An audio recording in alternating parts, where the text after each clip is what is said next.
নারী ও শিশু নির্যাতন দমন আইনের মামলা নামটা শুনলেই বোঝা যায় এটা কতটা গুরুত্বপূর্ণ আর সংবেদনশীল একটা বিষয়। এর আইনি প্রক্রিয়াও কিন্তু বেশ জটিল। তো কেউ যদি এমন একটা মামলায় অভিযুক্ত হন, তার আইনি অধিকারগুলো পরিষ্কারভাবে জানাটা কিন্তু খুবই দরকারি। আজকের এই আলোচনায় আমরা ঠিক এই বিষয়টাই একদম সহজ করে বোঝার চেষ্টা করব। মানে এই আইনের অধীনে জামিন পাওয়ার পথগুলো আসলে কি কি। ভাবুন তো একবার, কেউ যদি এত বড় একটা অভিযোগে ফেঁসে যান, তার মনের অবস্থাটা কি হতে পারে? প্রচণ্ড চাপ, তাই না? মাথায় খালি একটাই প্রশ্ন ঘুরতে থাকে, এখান থেকে বের হওয়ার উপায় কি? জামিন কি পাওয়া যাবে? আজকের এই আলোচনাটা ঠিক সেই প্রশ্নগুলোরই উত্তর খুঁজে বের করবে। আমরা জামিনের পুরো আইনি রাস্তাটা পরিষ্কারভাবে দেখব। আচ্ছা, তাহলে চলুন দেখে নিন আজকে আমরা কি কি বিষয় নিয়ে কথা বলবো। প্রথমে দেখব অভিযোগের ধরনটা, তারপর জামিনের মূল আইনটা কি বলছে, জামিন পাওয়ার বিশেষ কারণগুলো কি কি হতে পারে, মামলার অবস্থা কিভাবে প্রভাব ফেলে, আর এর পেছনের বড় বড় আইনি নীতিগুলো কি।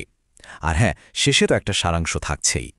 শুরুতেই বলি, এই আইনের মামলাগুলো কিন্তু খুবই মারাত্মক অভিযোগ নিয়ে হয়, যেমন ধরুন ধর্ষণ, অপহরণ বা যৌন নির্যাতন।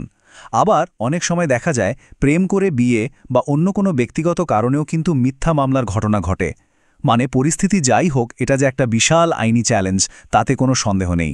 আর এর মোকাবেলা করতে হলে আইন মেনেই করতে হবে। তো এই আইনি চ্যালেঞ্জটা বুঝতে হলে আমাদের একদম আইনের ভেতরে ঢুকতে হবে। নারী ও শিশু নির্যাতন দমন আইনের জামিনের ব্যাপারটা কিন্তু একটা নির্দিষ্ট ধারা দিয়ে চলে, আর সেই ধারাটা হল ধারা ১৯। এই আইনের অধীনে যদি জামিন চাইতে হয়, তাহলে এই ১৯ নম্বর ধারাটাই হলো সবকিছু। মানে এটাই হচ্ছে মূল চাবিকাঠি।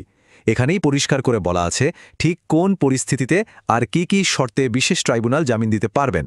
তার মানে জামিনের পুরো আবেদনটাই কিন্তু এই একটা ধারাকে ঘিরেই তৈরি করতে হয়। এবার আসুন এই ১৯ ধারার ভেতরে আরেকটু গভীরে যাই। এর মধ্যে একটা উপধারা আছে ১৯-এর ৩, যেটা সবচেয়ে জরুরি। এটা আসলে আদালতকে একটা বিশেষ ক্ষমতা দেয়। কি সেই ক্ষমতা? বলা হচ্ছে, আদালত যদি সন্তুষ্ট হন যে আচ্ছা, অভিযুক্তকে জামিন দিলে ন্যায় বিচারের কোনো ক্ষতি হবে না, তাহলেই কেবল তিনি জামিন দিতে পারেন। এখন মূল চ্যালেঞ্জটা হলো আদালতের এই সন্তুষ্টি বা স্যাটিসফ্যাকশন অর্জন করা। আমরা জানি যে আইন সবার জন্য সমান, কিন্তু কিছু বিশেষ ক্ষেত্রে অভিযুক্তের ব্যক্তিগত অবস্থাকেও কিন্তু বিবেচনায় আনা হয়। চলুন তাহলে দেখি ঠিক কোন কোন পরিস্থিতিতে একজন অভিযুক্ত জামিনের জন্য বিশেষ বিবেচনা পেতে পারেন। আইন এখানে মূলত ৩ ধরনের মানুষকে বিশেষ সুযোগ দেয়।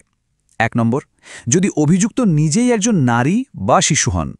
২ নম্বর, যদি তিনি শারীরিকভাবে অসুস্থ হন। তবে হ্যাঁ, এর জন্য কিন্তু ডাক্তারি সার্টিফিকেট বা শক্ত প্রমাণ লাগবে। আর ৩ নম্বর ক্যাটাগরিটা হলো ছাত্রছাত্রীদের জন্য।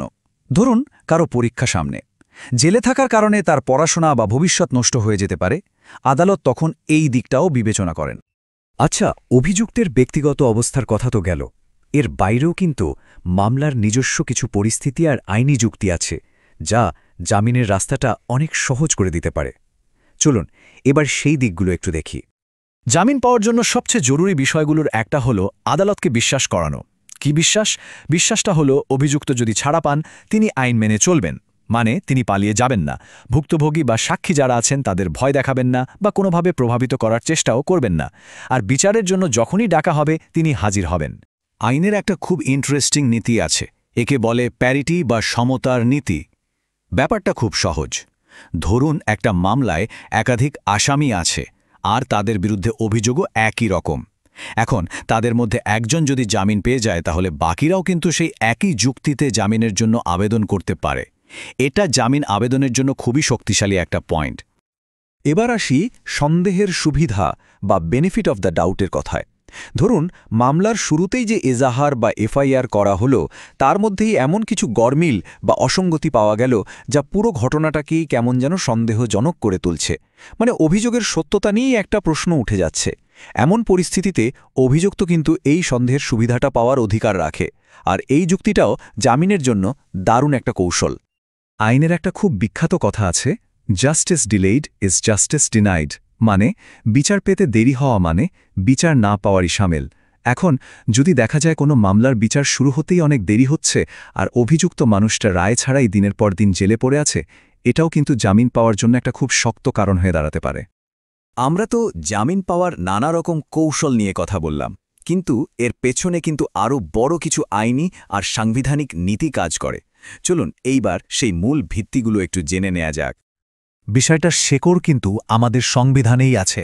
সংবিধানের ৩১ নম্বর অনুচ্ছেদ একদম পরিষ্কার করে বলে দিচ্ছে, আইন অনুযায়ী ছাড়া কারো জীবন বা স্বাধীনতার ওপর কোনো আঘাত হানা যাবে না। তার মানে বিনা বিচারে কাউকে আটকে রাখাটা কিন্তু তার মৌলিক অধিকারের বিরুদ্ধে যায়।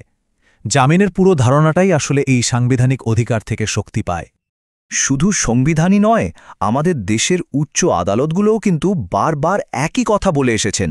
একটা কথা তো প্রায় শোনা যায়, জামিন হলো নিয়ম আর জেল হলো ব্যতিক্রম। এর মানেটা কি? মানে হলো কেউ দোষী প্রমাণিত হওয়ার আগেই তাকে শাস্তি দেওয়ার জন্য জেলে আটকে রাখাটা আইনের উদ্দেশ্য হতে পারে না। আর এখানেই আসে ফৌজদারি বিচার ব্যবস্থার সবচেয়ে বড় নীতিটা, নির্দোষিতার অনুমান বা প্রেজাম্পশন অফ ইনোসেন্স।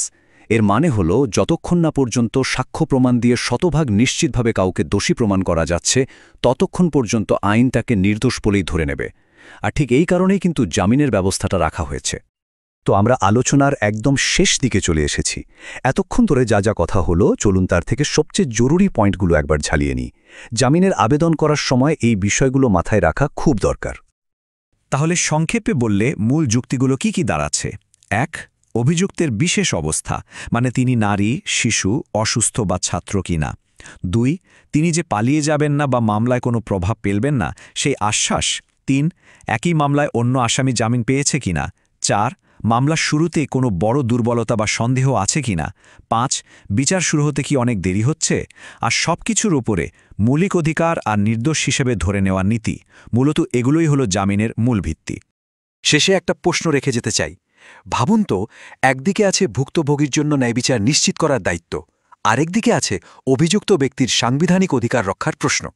এই দুটো দিকের মধ্যে ভারসাম্য রাখতে বিচার ব্যবস্থার প্রত্যেকটা ধাপে দোষী প্রমাণিত না হওয়া পর্যন্ত নির্দোষ এই নীতিটাকে সম্মান করা ঠিক কতটা জরুরি, এটা কিন্তু আমাদের সবারই ভাবা দরকার।